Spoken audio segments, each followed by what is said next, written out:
I had to feed 22 horses every morning before I earned the right to have breakfast. Imagine an 8.5-year-old kid getting up in the dark in Canada and going outside and opening the barn door. And I remember there would be like 30 rats every time I opened the barn door. And they would scurry around, and I would hope that none of them would stay around.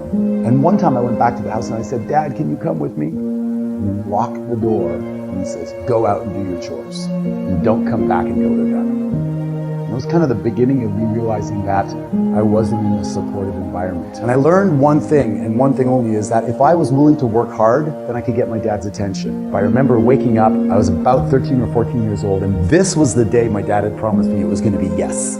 This was the day we were going to play together. We were going to throw the football back and forth, and I was super excited. I hopped out of my bed and I ran down the stairs, and I saw my father where he always is. His ankle is chained to the desk. But as I got closer, I knew something was wrong. It was like I could feel there was a heaviness in the air.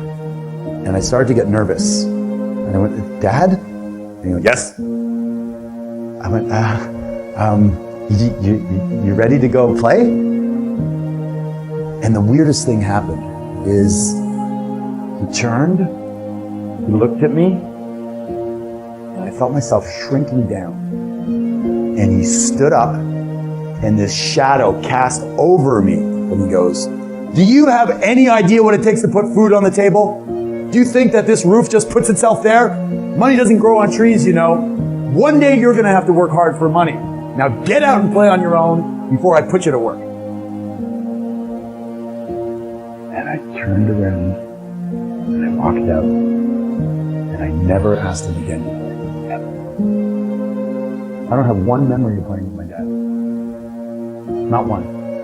The only way I connected with him was when he was working around the house doing a chore. I'd say, "Dad, can I help you?" I'd hand him the nails, or I'd hold the measuring tape. It was the only way.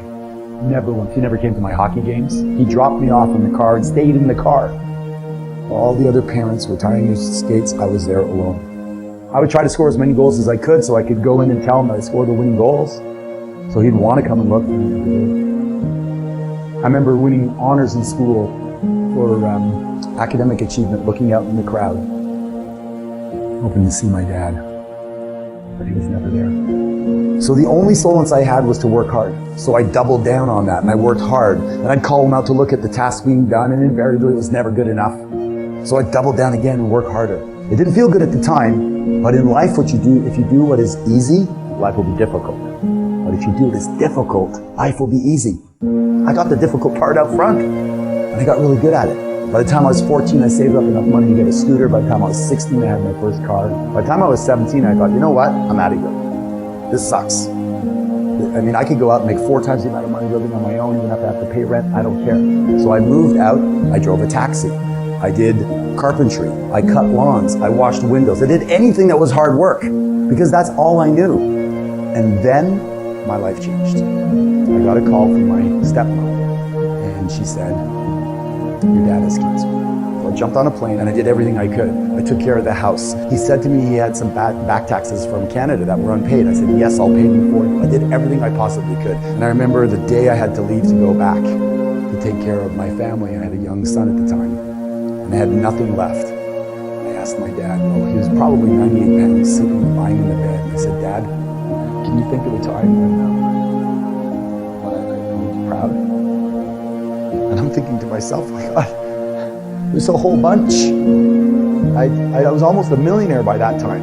I'd done so many things. I'd risen up. I'd opened a restaurant. I'd learned a new language. I'd done so many things. This was the time he was going to go, "Of course, son, let me read from a list." But instead, he said nothing. And I don't know if it broke my spirit or if I thought I'd hit rock bottom, I hit another layer. But when I got back home, actually, I was fired from my job. My marriage had fallen apart. I had no money left that I'd paid to support him, so I got evicted from my apartment, and I moved back with my mom at the age of 30.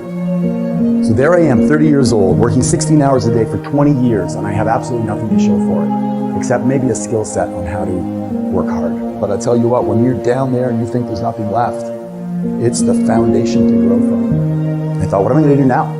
And some little bird mentioned real estate, so I thought I'd get into real estate. Got into real estate, and that's when I met my first mentor that transformed my life. I was in my office one night really late, and I was having a conversation with my mentor, and he walks in and he leans against the door and he goes, "You're still here?" And I said, "Yeah."